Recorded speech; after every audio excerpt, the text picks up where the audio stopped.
Welcome to Not Milk Never Milk. Subscribe if you're lactose intolerant. You begin by reproducing the bug so you know exactly when it happens and why. Reproduce it step by step and record the inputs, device, and OS version. This narrows scope quickly. Once you can trigger it consistently, collect logs, screenshots, and any error codes with timestamps.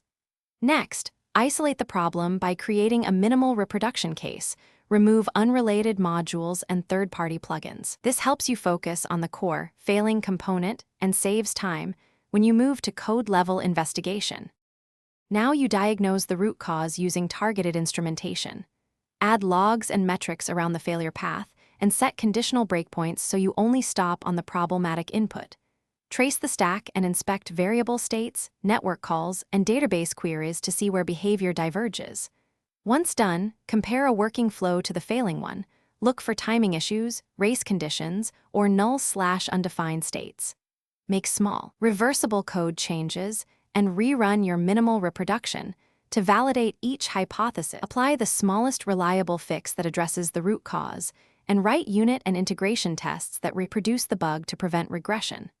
Once tests pass locally, push a feature branch and run full CI and QA regression.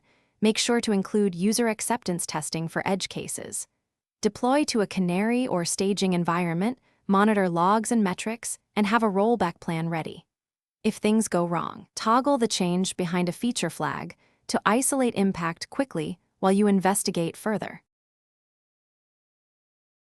Thanks for watching. If this was helpful, leave a like and consider subscribing. See you next time.